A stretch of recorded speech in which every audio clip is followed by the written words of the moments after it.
I'm Stephen Henry Madoff, the chair of the MA Curatorial Practice in the School of Visual Arts in New York. Generally, I'm in New York. This is a special occasion. I'm in Riga, Latvia, for a conference that has been developed and is being hosted by the Art Academy of Latvia and Antra Priede. The conference is called Curatorial Practices in Eastern Europe, Historical Development and Challenges.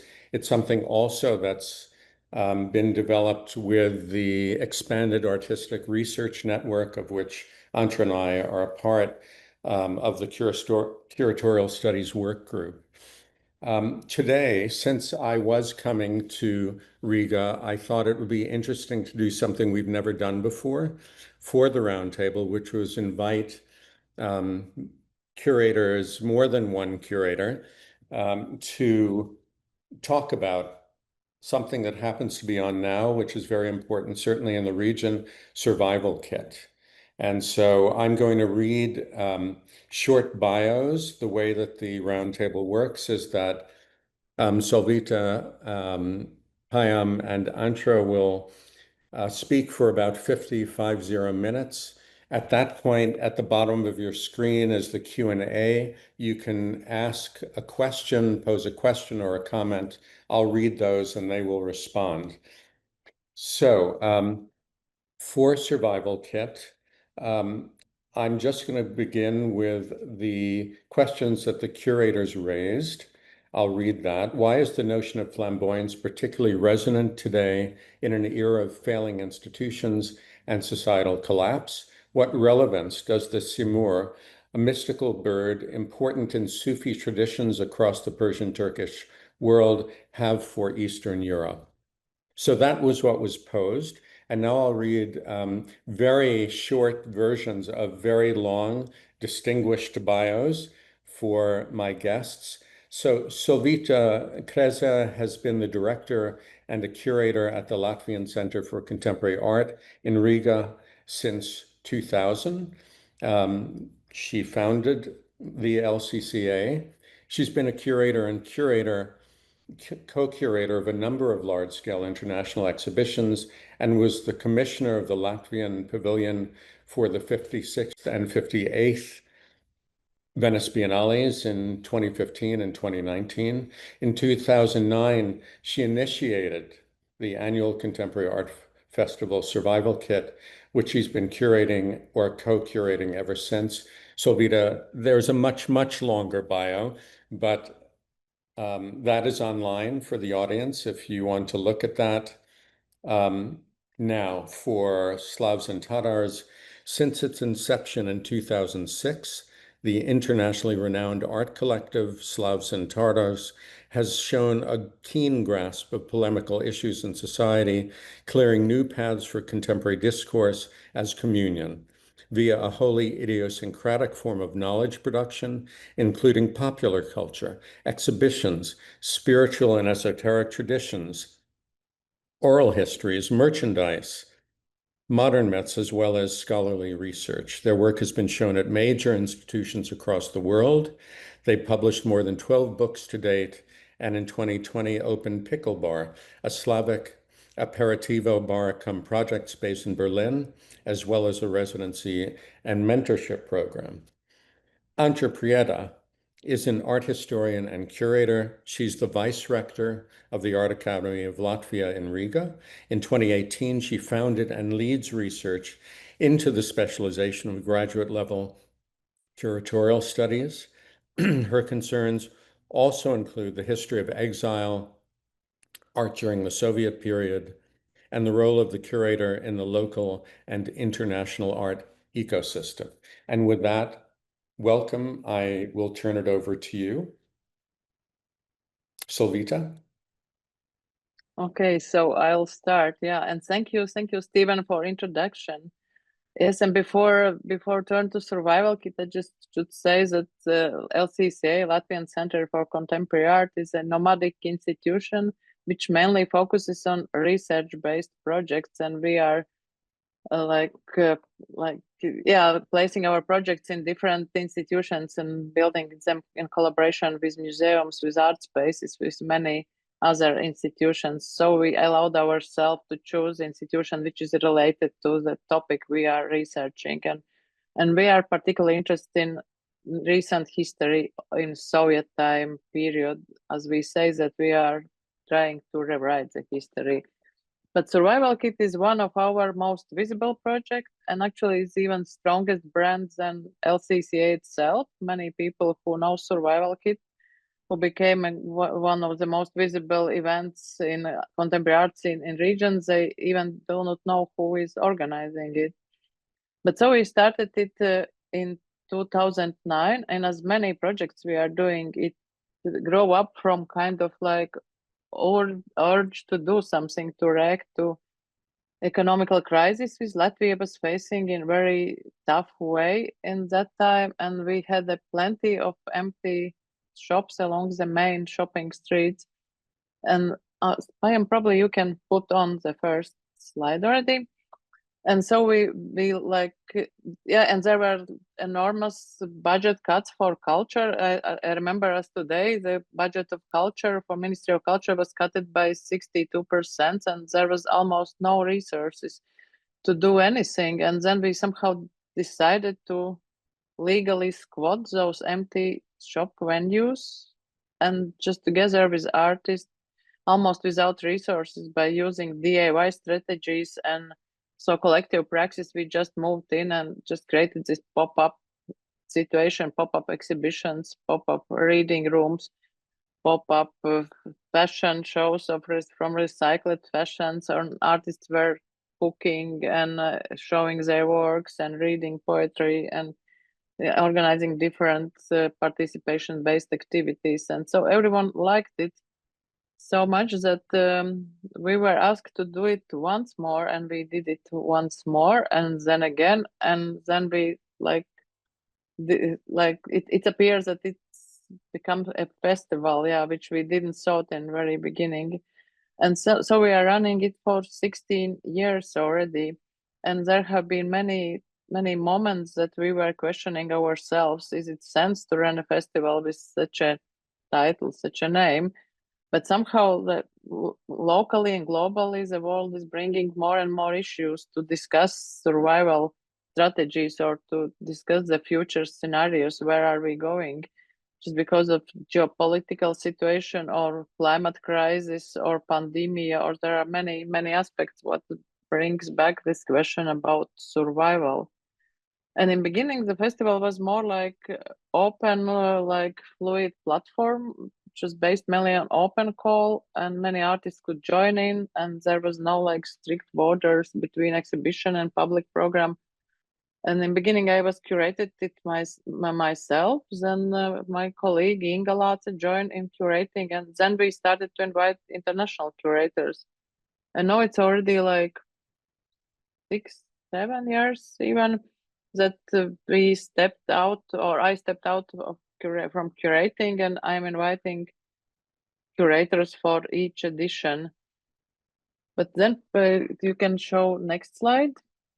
And for each edition, we are choosing an empty space, which is empty because of different reasons. But usually this is a space which is in transition situation. Either somebody wants to rent it, or to destroy it, or to rebuild it, or to sell it.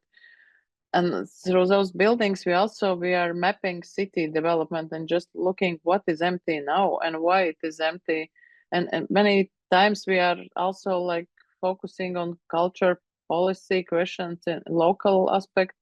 If you see there's one building which looks like a huge factory, we moved into this building in 2014 when Riga was culture capital, and we were asking questions how the city could call itself culture capital without having contemporary art museum or concert hall. So through this project, we are also trying somehow to tackle like local questions which could be very like important to talk about in local culture political context. And then we can switch to next one. Yeah, and those are the latest, some images from the latest survival kit editions. Yeah, and I mentioned that now since already like which year, so for last 6 years we are inviting international curators to develop the theme of survival kit and to curate it. And this year we invited Slavs and Tatars, and it's not by coincidence because recently when since Russia's full-scale invasion in Ukraine, we started to focus very much on Central Asia and Caucasus. We have organized several artist exchange between those regions, and we are trying to build this horizontal network, which is not led by neither by Moscow or neither by Western Europe, but it's really function as horizontal network between artists and cultural players. And we believe that it could facilitate processes of decolonization and to build new type of solidarity. And as Slavs and Tatars in their statement is saying that they are working or focusing on territory from Berlin Wall to Big China Wall, then it was perfect. It worked perfectly for us. I was just thinking who else could just deal with next survival kit issue and taking in account this geopolitical aspect or the geographical focus, what was important for us. But I think in this moment I could pass a word to Payam, and Payam could go to talk more about this year edition. Yes, thank you, Solvita, and thank you, Stephen, for the introduction. As Solvita mentioned, I'll just jump into the PowerPoint as well. There's the theme for this the title for this edition of Survival Kit was called House of Seymour, and it's a deliberately lowbrow pun on a very esoteric mystical Sufi bird, a bird you find in all across the Turkic Persianate world. And to give you a little bit a sense of this bird, I think it's good to talk about as a kind of contrast to a bird that you're familiar with in the West, especially those of you in the United States, Germany, Albania, you name it. The kind of eagle is as prevalent in Western societies as the Seymour is in, let's say, our parts of the world. So the Caucasus, Central Asia, and parts of the Middle East, all the way to China, as Solvita mentioned. And if you think about Seymour, Seymour is a mystical bird that looks a little bit like this, really flaming tail, only exists in the next world. You only reach Seymour when you cancel your own ego, or you kind of you overcome. Yes, it's a kind of equivalent of nirvana, and the reason we turn to this bird as a contrast to the eagle is if you think about the Seymour having a flaming tail in contrast to the eagle, you realize to what extent the symbols that we use also perpetuate the kind of toxicity of our societies in terms of sort of what is a more toxic masculine symbol than an eagle, right? You never see a female eagle ever. You never see an effeminate eagle. You never see a gender neutral eagle. You always see kind of a macho, muscled, militaristic eagle. And the Seymour is the opposite. Seymour is the next world, not this world. So it's not a national bird. It's kind of I would say, a transnational, or even a kind of a metaphysical, right? It's simply not a secular bird. It's a sacred bird. And it belongs to many regions, or many places, not just one. In particular, what interested us is also it's another way, as Solvita mentioned, is we're always interested in how can we find the things, the ties that bind us in our region, meaning, again, a lot of it is considered former post-Soviet, which is a kind of ridiculous term because nobody, as some people often say, nobody calls sort of India post-British, right? But somehow the Baltics and the Caucasus are still post-Soviet, even though it's been 40 odd years almost. And and this what can bind this region together that's not top down, that's not from Moscow, that's not imperialist, but what can be kind of the bottom up ways of tying this place together, these cultures together, these people together, or our people together. And one of this was this bird, essentially. The simurgh is a bird that you find across the whole region. Mostly people in kind of Iran, Uzbekistan, I would say Azerbaijan are familiar with the simurgh and the kind of Persianate world, but actually the whole Turkic world as well. Of course, Kazakhstan, Turkey, etc.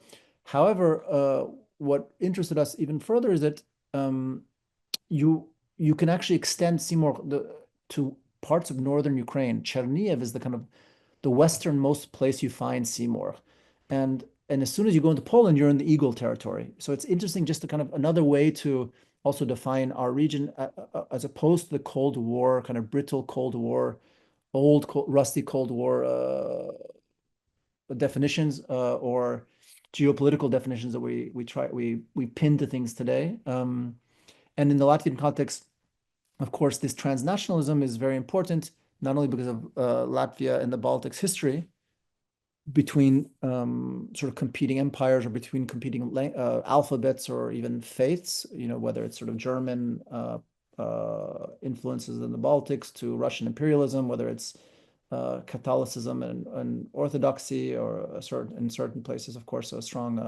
very historically strong Jewish populations as well.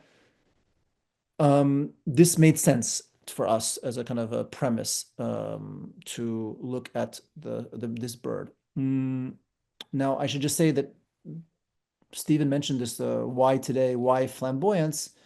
It's important that before we jump into some of the artists, that the idea of flamboyance is that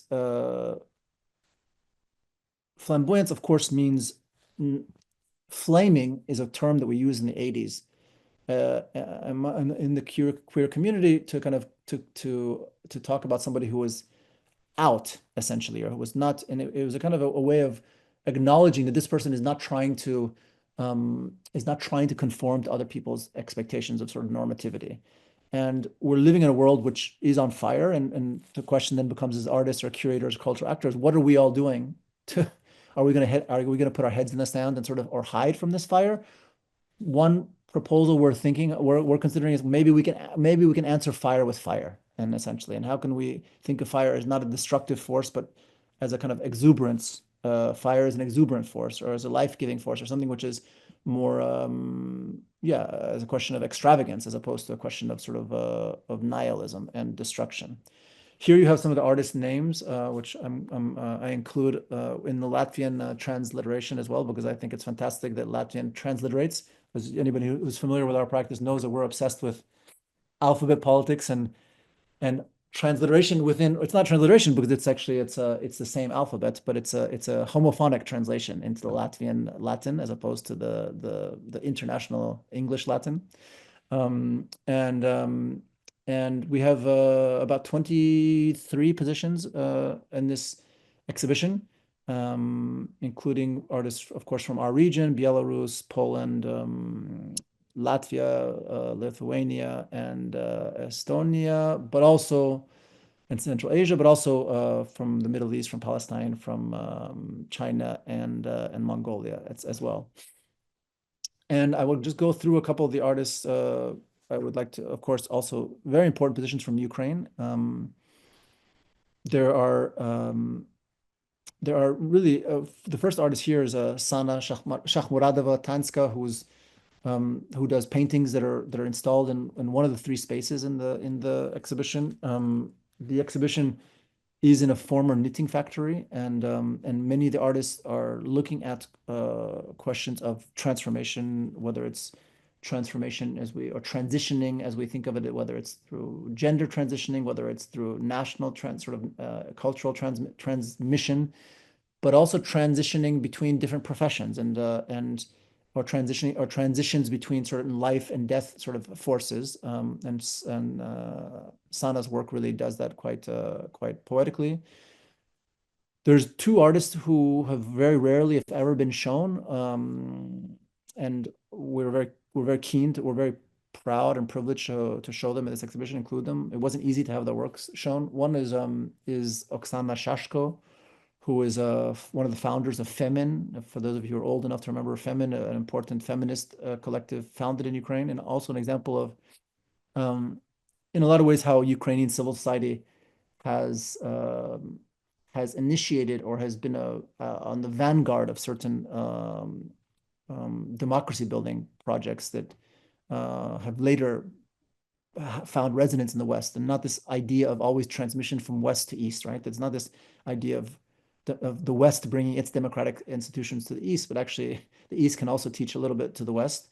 And Oksana was a Femin co-founder, activist, and also was a woman who was sent to icon painting as a young child, 8 years old, and was painting icons for Orthodox churches.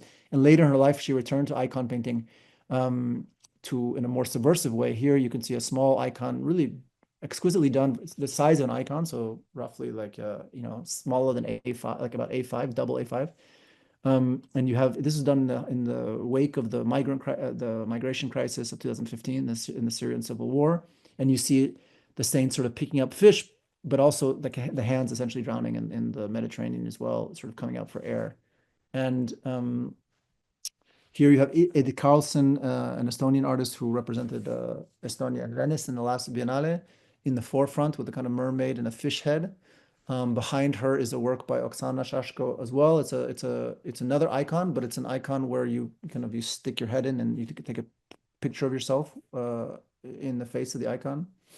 And if anybody, of course, anybody who has any familiarity with sort of Orthodox Christianity knows to what extent this is inflammatory or provocative as a gesture.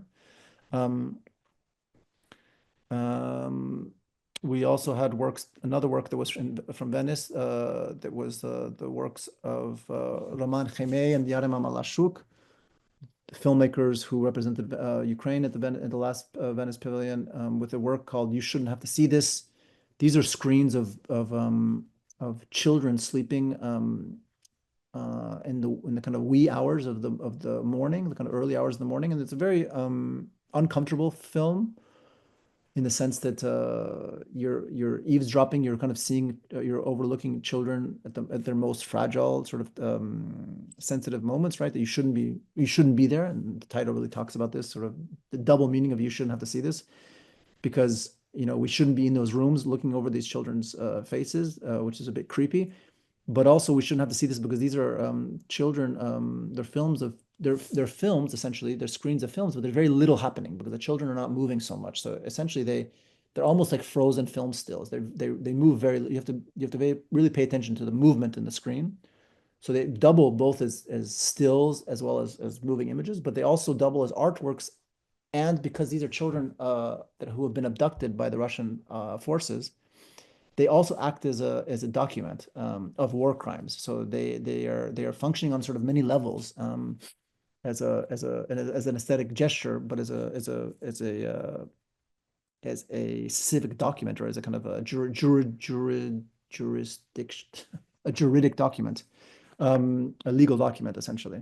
And this is something for us as artists and as sometimes curators with Michal Grzegorek, we're very interested in is this question, of course, of what can art do? And if art does something, can it also be something? So if we want to create this kind of binary between art being something like transformative, as its sort of historical or conservative understanding of art, and art doing something in the more current, let's say, trends of art, playing a particular role, let's say a socially active role, then the question is, can art be and do at the same time? Can it function on a certain aesthetic, formal, linguistic level, at the same time as actually having a potential for instrumentalization? And I mean that in a good sense of instrumentalization, not in a sense of exploitation, but actually becoming an instrument, literally, of something. Another artist whose work we were very happy to show was Jurga Ivanauskaitė, who is a Lithuanian novelist who was very well known for a novel written in the 80s called The Witch in the Rain.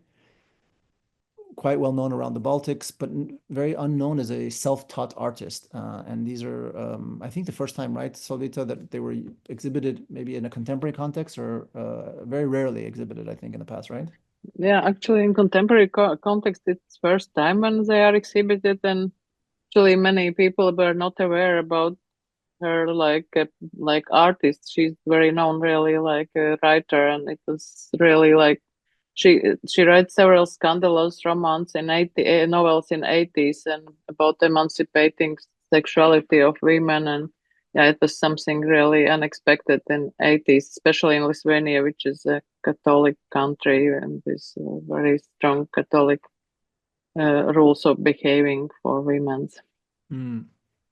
Yeah, and so she was very interested in these sort of Eastern forms of the occult and esotericism, and we came across her work actually thanks to a publication called As a Journal, in a Vilnius-based publication whom we invited, and then they suggested the show these works through a kind of very interesting tentacular process, because an article that they had commissioned from her sister, from Jurga's sister, who was a kind of ethnographer, I guess, or anthropologist, talking about sort of Baltic mythologies and Baltic origin stories. Another, I guess, red thread throughout this exhibition is the idea of women as institutions. And I talked about Oksana, of course. We have two artists, Baltic artists, Latvian artists, one, Ola Vasilieva and Daria Melnikova. Ola, here is a work called the WC Ride, which is a large metal gate kind of structure, and it's essentially it's a kind of a vaudeville-ish kind of a grotesque caricature of a person carrying a kind of another person's shoe, almost like a master-slave dialectic, but you don't really know who's carrying whom here. Ola also runs a printed matter reading room, like artist-run publication space in The Hague in the Netherlands, and Daria Melnikova, whose work here is on the right, is a chandelier that looks like it's also kind of bubbling and having and sort of referencing kind of cocktails. Daria runs a bar actually, which we used for a couple events for the Survival Kit in the Survival Kit opening. She also provided the drink. So it's this idea of not only hospitality, but when I say institutions, I don't mean institutions also just as allegorically, but actually running spaces of hospitality and of programming, in addition to being artists. So I think that's quite something that, of course, speaks to us again, Slavs and Tatars. Another artist there's quite a strong performative program, and this is really a testament also to Michal's work, who's not with us today. Michal was a co-curator of the show, and he works a lot with questions of performativity and creating spaces for sort of performativity, and in particular in sort of club spaces, queer, sort of nominally designated as kind of queer spaces, let's say. And Kexian Hao is an artist who did a performance and a stage design called "The Revolution is a Dinner Party," kind of a take on Mao's famous "Revolution is not a dinner party," and she performed two puppets called a sparrow, essentially, and a rat. And then this kind of Chinese mythology, the sparrow is the beginning of the digestive system, the first animal, that kind of the mouth of our ecologies, and the rat is the ass of the ecology that sort of that excretes everything. And the set design is essentially kind of, if you noticed it or not, it's essentially kind of really beautifully drawn rectums, or recta, I should say, in plural, I guess, is the plural of rectum. Assholes, essentially, on this stage designs. Another artist who I'd like to highlight is Sergei Shabokhin. Again, an idea of an artist as an institution. Sergei runs a online. He's been a very key actor in the Belarusian art scene in exile, but also in Belarus before the 2020 protests in Minsk. And here, Shabochen has done a reliquary of, I think from the 20th, 21st century, so 125 reliquaries, like votive reliquaries that you find for icons, with the year of the artist who's died. And let's say in the middle here, you can see Frida Kahlo in 1954, a work that they did about birds, and then a reliquary, like this kind of a zoomed up, a kind of a magnifying glass on like a hair or a nail or something of the artist, like that you would touch when you touch the icons, and you kind of and the votive function of these icons. Karol Rajaszewski, also an artist based in Poland, a Polish artist. Sergei is now based in Poland as well, an exile in Poznan. And Karol is an artist who's done quite a lot of work with his Queer Archive Institute, looking at sort of documenting queer life under state socialism. And this film is a really beautiful film, very touching film called Mon Chéri Soviétique, about the last station troops in Poland that were abandoned when the Red Army, when the Soviet Union sort of withdrew, but the last troops that sort of were abandoned, and the stories of sexual escapades of these troops with a particular Polish man who tells the story of his adventures with some of these troops, and how he felt it was important to obfuscate their faces, because these are mostly men who have gone on to marry and have children who are not out in today's Russia, and complicates the very idea of course, of what it means to be a man who sleeps with other men, but not necessarily gay. And I mentioned questions of transitioning. Of course, there's an artist, Filipka Rutkowska, who's a performance artist, who here showed literally key dresses or key outfits from very important moments, sort of pivotal moments of her transition, not just transitioning from a man to a woman, but also transitioning, as I said, she used to be a gallerist to an artist, or the first outfit that was worn when she, for the first time going on a grinder date, or, these are kind of essentially kind of artifacts. I could go on, but I think we want to also have some time for a conversation and Antra as well to give us some feedback about this exhibition. Yeah, is that it's a good time to cut off, Stephen? Yes, perfect. Yeah, and Antra was asked if she could give some context for this within the region and Eastern European curating. And so, Antra. Yes. Thank you. Thank you all, and thank you, Stephen, for this opportunity to join this session. And already several times a quote, "What can art do?" Especially in nowadays, is a beautiful question who raises several aspects, how survival kit has emerged and has been working already, as Solvita was saying, for 16 years, and basically is a witness or a beautiful example what art can really do in a very tough or in crisis or in a very tense situations. And firstly, what I would like to mention, as Solvita was saying, Survival Kit Festival till this edition was inhabiting abandoned places. So on one hand, paying attention towards this aspect that we don't have a proper contemporary art museum, but still we have so many empty places, and state real estate companies are still putting up high prices for rent, and basically are responsible that these beautiful architecture monuments are empty and not accessible. And as an example, what Art and Survival Kit can do, I would also like to point out that, for example, 3 years ago, we as an art academy acquired building, a former biology faculty by our Latvian university. And I would say that why we got this opportunity to have this building, I see as a continuation of the process that Survival Kit Festival started in the specific building.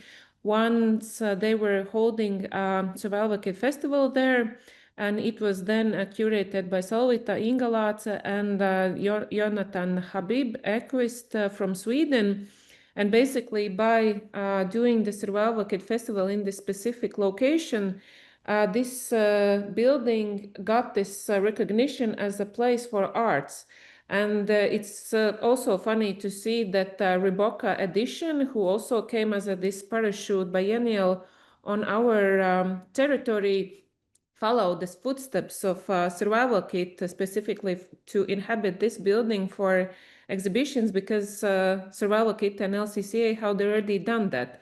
And after these big art events, this specific location was acknowledged or seen in at least in the ministry or government level as a place for arts, and therefore it was for us as academy easier to negotiate and to basically have this building. And therefore I see, especially nowadays when we think of these forms of resistance, how we can address questions towards world crisis or this pre-apocalyptic situation we are all drawn in. Art I see as the last bastion where we can address these unpleasant or harsh or even aesthetical questions, and through this form of experiment and courage address these questions that are so super important, not only for the bubble of arts, or the whole society as such. And yeah, and that's I see as a beautiful example how Survival Kit Festival is doing it. And as Payam was already mentioning that, and it's a tradition and parallel thing always towards curated exhibition in Survival Kit, the importance of parallel program. And as we look upon of work of curator, once we curate some project, exhibition, etc., there is always not that lot of time to actually pay attention to parallel program, which I find super important, because that's another media how to connect and to communicate with certain societal forms or groups. If I don't have, or a curator doesn't have this possibility to drag them in just an exhibition. And what I would like to say that Survival Kit has always tested and experimented in the parallel program with different types of forms, how to engage certain groups that are not usually coming to exhibitions. And actually from Survival Kit started a mentors program for LCCA, that there are people inside the exhibition that are not trained as art historians or curators or I don't know, culture managers, but people from certain types of groups, from, I don't know, elderly communities, how to address very difficult concepts and problematics representation in art forms to people who are also not the art bubble or art crowd that has experience or knowledge of the certain trends or movements in contemporary art. And therefore, yeah, I would say that Survival Kit is not just an exhibition or this biennial type of exhibition, of course, but it happens every year. But these certain levels of the parallel program or threads or strategies that have developed during this during these years, how to tackle those who are not the community or the art crowd. And therefore, yeah, this question, what can art do? I would say a lot, enormously a lot, but we, yeah, have to start with the courage and, yeah, try to cancel self-censorship with a term or a thing that we already discussed with Stephen, that is quite an active flow in contemporary arts and not only in culture sector and whatsoever. Because of this tension or political situation we are all in, that's the worst thing that can happen, self-censorship towards art making, curating, creating, or even imagining. So if we allow us to self-censor also for this imagination, then we are doomed. And therefore I see Survival Kit Festival as this form of resistance, where I think not Solvita, not any of curators that have been involved have stepped into this self-censorship shoes. And maybe the last thing that, I see we are running out of time. What I would like to address, those who are listening, maybe as now I will speak from this curatorial studies program side, also see survival kit from the perspective of exhibition histories. Of course, the old, I don't know, biennials, Documenta, Castle editions, etc. Every these big events have websites, where you can follow all editions of previous events. And also Survival Kit does that. They keep their history. And it's interesting to witness, if we observe Survival Kit for these 16 years as the source of the zeitgeist, kind of capturing forms not only from the curator side, who is the curator, what is the curator's strategy, what kind of artists they have selected, but also through the exhibition history. If we focus on Survival Kit, we can follow certain political aspects or situations, how Survival Kit has reflected towards them, and also the decision of design, decision of the place which has been chosen as this abandoned place. Also, as I was saying, this artist list, but as also a beautiful example how to follow the development, how text or curator's text has been tested and creatively developed throughout those editions. So on one hand, Survival Kit as a response on direct actual processes in the world, but also already currently taking in account this heritage of it for 16 years, also works as a beautiful exhibition histories platform to be researched and analyzed of the place and political and social ecosystem that we are currently at. I don't know, should I continue? I could do more. Well, I think we all could. I wanted to just bring Solvita back. Yesterday, when we were meeting, Solvita said the interesting thing that, well, Survival Kit is about survival, and survival of Survival Kit itself as a kind of emblem of artistic practices, curatorial practices. So based upon what we've heard, and of course, Payam talking about instrumentalization in a positive sense. Solvita, I wonder if you could just comment on the history of Survival Kit in terms of what Andra and Payam have presented. Yeah, you want me to talk me about Survival Kit as survival? Yeah, actually, yesterday we had rather interesting conversation with Steven. That you were asking me why we are doing Survival Kit every year, and and there are different answers or different aspects, because when, for example, in pandemic, a time when many exhibitions were cancelled and people were not allowed together, and it was very difficult to even think about building a festival in the moment when artists could not travel. And then we were just thinking, should we take a gap year? And then we were just thinking, but how can you even communicate it publicly, that festival with the title Survival Kit will not happen because of obstacles like pandemic? And so we did it without really, in spite of regarding all the situations that we installed, to actually 2 festivals almost without artists, just with presence of curator and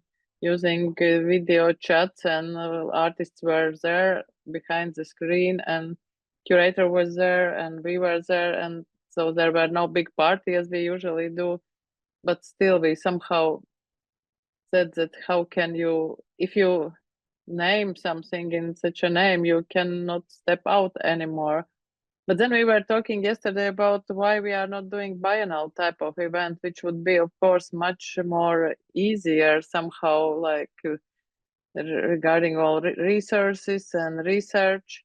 But it's also like about how NGO, as we are LCCA, we are NGO, how our survival strategy is built as an institution. For example, we are receiving funding from different sources, nationally and internationally.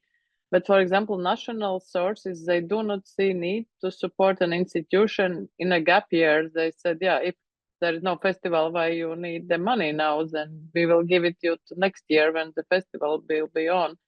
So it's also kind of those institutional survival strategies. How do you invent your way of living and still make it enjoyable, not really transforming into kind of this, not becoming a factory of projects, but still this sense of how to develop it. And if you see the history of LCCs, that we have really did many kind of turnovers, that we just somehow change our trajectory, not to enter in kind of stagnative phase that you are just repeating whatever you've done for many years, but also always trying to find this new trajectory somehow to really react on the actual things what's happening around you. But now when there's this geopolitical situation is so complicated, but almost all projects somehow is related to decolonization or evaluation of the situation we are now, or just following the trace back to the history. And also survival kits, more and more they are somehow tied to the situation we are now, to geopolitics. I don't know, did I answer your question, but somehow I just went on my own way. Yes. Well, I was going to ask Pam a question, but I see that one of the Q&A questions kind of touches on it. So I think let's just go to the questions. And for anyone who wants to post a question, now is the time. Jenna actually had two things. She said, you said the simur, this is to you, Payam, is a mystical bird. Then can it be found as far northwest as Ukraine, assuming this means in folklore, in lore? Yes, so there were, the Kievan Rus and Christianized very late. So like I think in 998, and it Christianized in present day Crimea, and before present day Ukraine, Russia, essentially Eastern Slavs became Christian. They had this Slavic gods and goddesses, and one of the gods was called Semargala, which is contested to be either two gods, like a kind of Dioscurios, like kind of the Gemini, the twins, like the Greek kind of twin gods, Sem and RGL. But anyway, long story short, the consensus is that Semargala is a successor to Simorg as well, and the Scythians and let's say pre-Islamic Persianate mythology and sort of folk tales and stuff traveled quite extensively north, and so there's a lot of, you could maybe even draw parallels between the kind of firebird, the phoenix, and this kind of a Seymour figure. Okay, and Jenna then asked, aside from Oksana and other artists whom have passed, were some or all of the other works created for survival kits site-specific? I guess this is about commissioned works. Yes, there were actually about 11 commissioned works, which is a lot considering that it's also important, as Solvita mentioned, that there's a tendency for Eastern Europe to fall between the cracks, in the sense that it's now Western. It's, for me, it's fascinating how regions move, right? So now Eastern Europe is now Central Europe, right? The Baltics are no longer Eastern Europe. They're now the Baltics. Poland is no longer Eastern Europe. It's Central, and soon will be Western Europe, because East moves east, and somehow it kind of, these are, no, but these are real. I'm not being facetious. It's actually true, right? And what this does is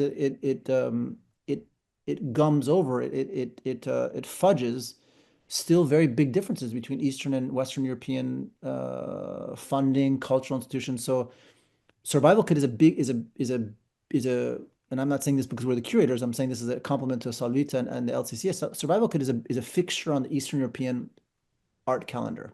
It's a big deal for the Eastern European art calendar. But if you look at it in terms of quantitative budget, it's the size of a normal group show in the West. And it's important to understand these things because it still shows huge structural discrepancies, right? That when you do a biennial in Eastern Europe, your biennial is the size of a group show in Western Europe in terms of its resources. So the fact that there were 11 commissions is really again, it's a testament to the LCCA's like the history of Survival Kit, being able to secure funds, partnerships with different organizations.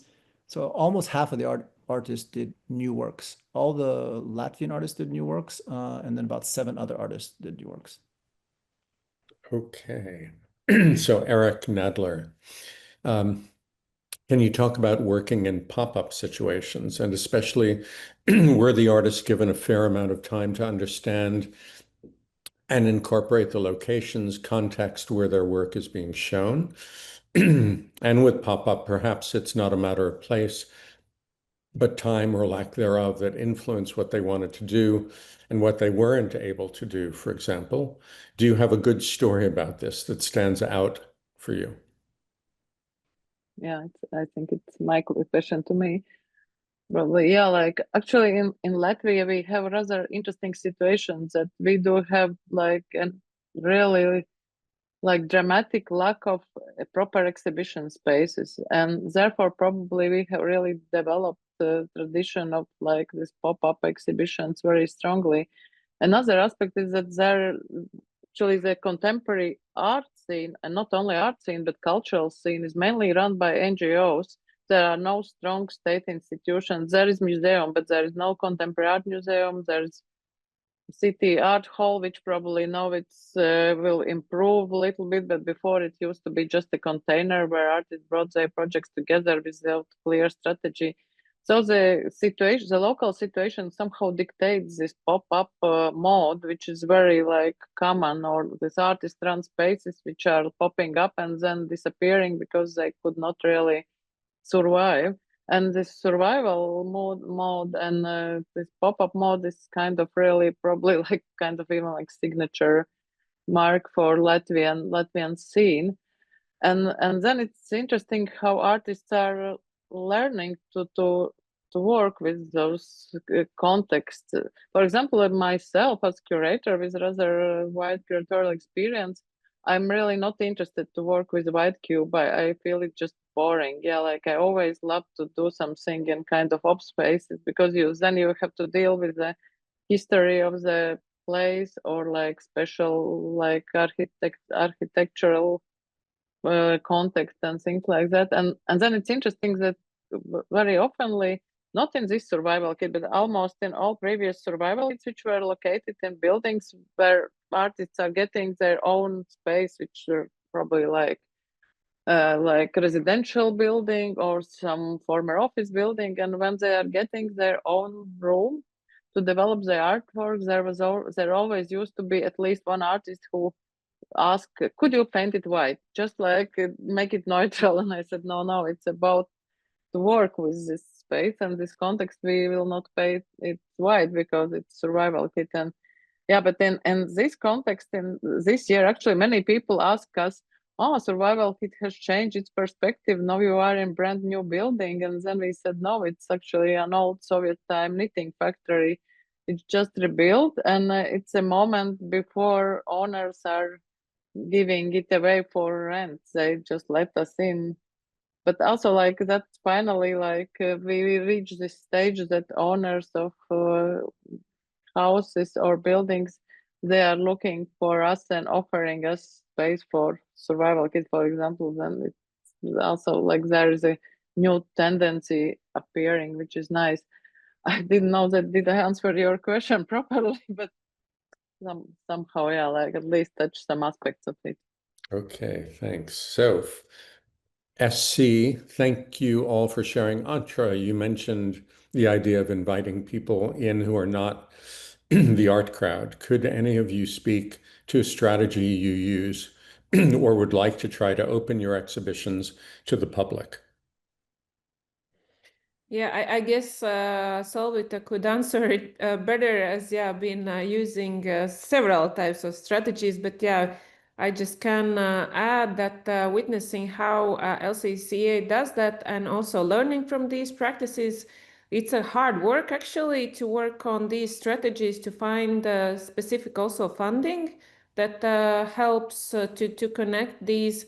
And it's a very strong decision to, I don't know, write emails, call them. I don't know if you are willing to connect with certain community in, I don't know, rural area of Riga or something, you connect with these groups. But as we are that small of a country, all the, I don't know, groups maybe are one person reach. So, but that's a devotion and a process, and I think quite a communication involvement, to do that. But that's a decision, to do. Yeah, I will just add something, actually add to what Andra was talking about before. Then, for example, we just noticed that we do not have senior public in our exhibitions, that it's mainly young people or like middle-aged people, and then we established this art ambassadors program. So we published the open call for people who are interested to join us and to communicate our exhibitions, and so many people sign up, and we teach them. We gave them an educational course telling about contemporary art, communication skills, and many other things in raise their capacity. And after years, there is a core of people who are with us already for many years, like probably 7 years already, and they are like mostly seniors because they do have more time, more free time, and they are highly educated people. They do have PhDs in biology, in physics, and medicine, and coming totally from different fields. And now they form this kind of club of seniors, and they are in all of our exhibitions. I met them when he was doing this guided tour for mediators, and with them so many seniors are appeared in our exhibitions because they meet their kind of like the same age people who can talk with them in the same language. And now we have really this kind of senior club which is growing bigger and bigger, and they are like they are commenting, and they are very active in reading books we are publishing and coming to all our events. Very, very interesting. Okay. I am a question for you. What have S&T learned about self-organization between artists in their leadership roles? And what is the dialogue or role of the art object value in institutional critique if the artist becomes the institutional establishment in transitory pop-up places?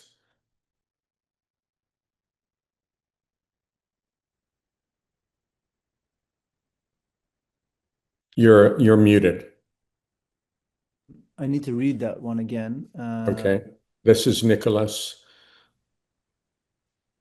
Toulouse. What have artists thought about self-organizing between artists and their leadership role, and what is the dialogue or role of the art object value? I'll answer the first question because I don't understand the second question. Okay. What have we learned about self-organizing between artists and our leadership roles? We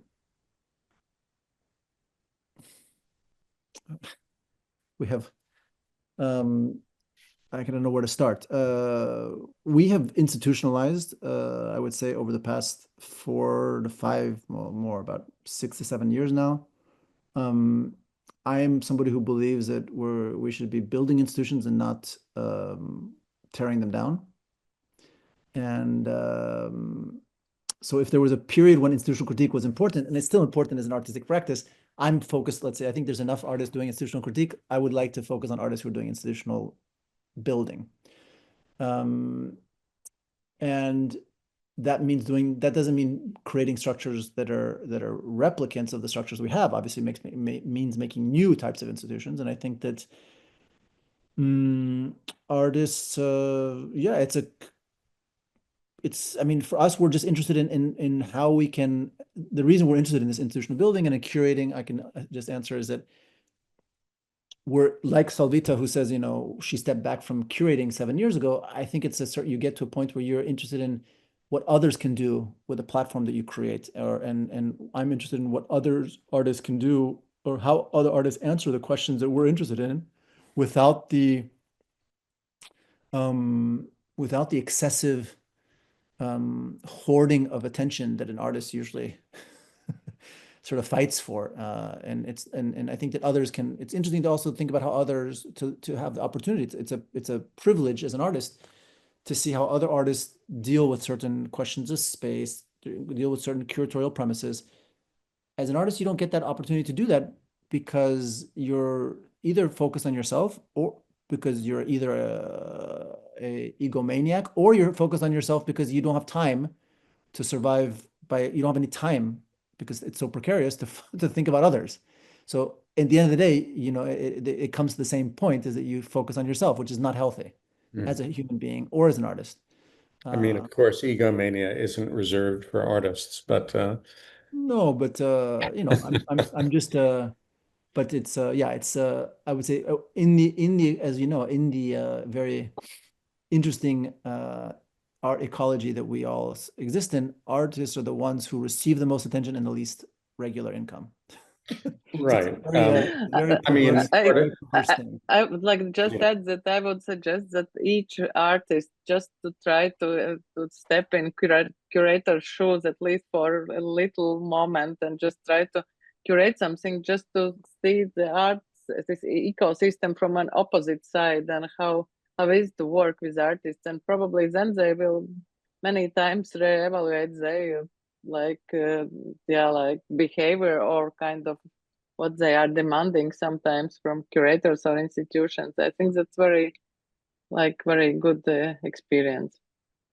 Yeah, I mean, I think Nicholas is also asking you, how do you not become complicit as an artist when you enter into the role of the authority, the institutional authority? Yeah, I don't think, first of all, I don't think there's any authority. Of course, we're not to dismiss that there's a certain power dynamic. Sure, you're inviting somebody, but as Solvita mentioned, the only thing more ruinous than being an artist is being a curator financially.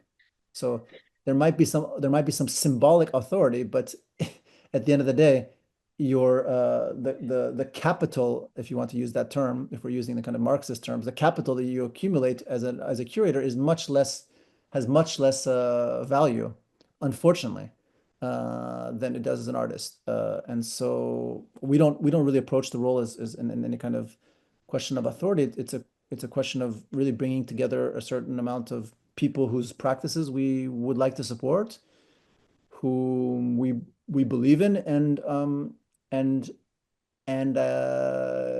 it's, I think that, I think you're at times you're quite you're quite interested in practices sometimes that are very, I think that consciously we don't choose artists who are like us. I don't think that you would say that if many or any of the artists in the survival kit resemble Slavs and Tatars, or we don't resemble them, but I think there's certain approaches to art and life that somehow energy-wise make sense. And I guess that, like, the artist's institution, the artist's publisher, certain discursive interests, those are obviously certain interests that we share. And we're just we're really very happy to be able to accompany some of these works and to live with some of these works. Again, we're not collectors, so we don't get to live with other people's artworks very often for like a period of a year, like you do when you're a curator. Even if it's not in your house, it's still in your mind, and it's a very interesting experience as an artist. So we're a bit over time. There's one more question, which essentially, maybe this is something for you, Solvita, maybe Antra, you want to jump in. And this relates, in fact, to what we'll talk about in the conference in a couple of days, or at least from my point of view as an American. And the question is, Marshall is asking, what strategies, considering what's happening in the United States, what strategies can we learn in terms of resistance in curatorial and artistic practices from the East, from Eastern Europe? I think that recently we are translating the book of Astrid Neimanis, who is Latvian-born philosopher, and writing about this hydrofeminism. And then I would suggest what I am telling to my colleagues in kind of crisis moments that you should become as a water. You should fill like these gaps which are empty, and just like this flexibility and fluidity. And probably you cannot do anymore anything in state institutions which are like censored and controlled by power, but probably there are plenty of possibilities to do something in private flats or like in off spaces, or just to do some pop-up performances on the main street of New York, or not probably New York and any other town. But like just somehow feel this kind of flexible move. If you cannot go directly, which you used to do before, then just choose some sidewalks. Yeah, I would also like to stress, what already Solvita was mentioning, this power of intimacy, meaning that the art world or trends, or these trends that we are forced to follow, how the exhibition should be made, what kind of big auditory it should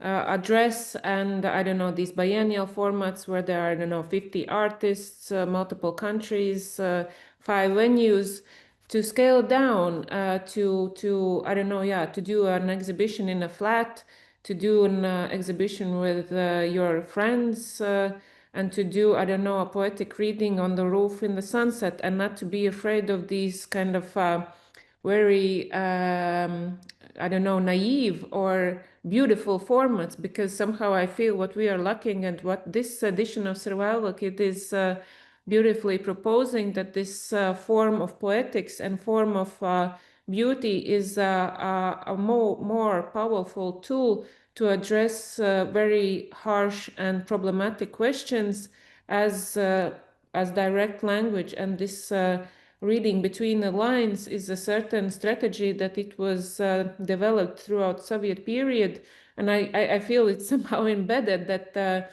if I'm not able to directly express my concern or worry, there are, I don't know, multiple poetic ways how to do it through form, through melody, through, I don't know, exposition, and that's a strategy as well.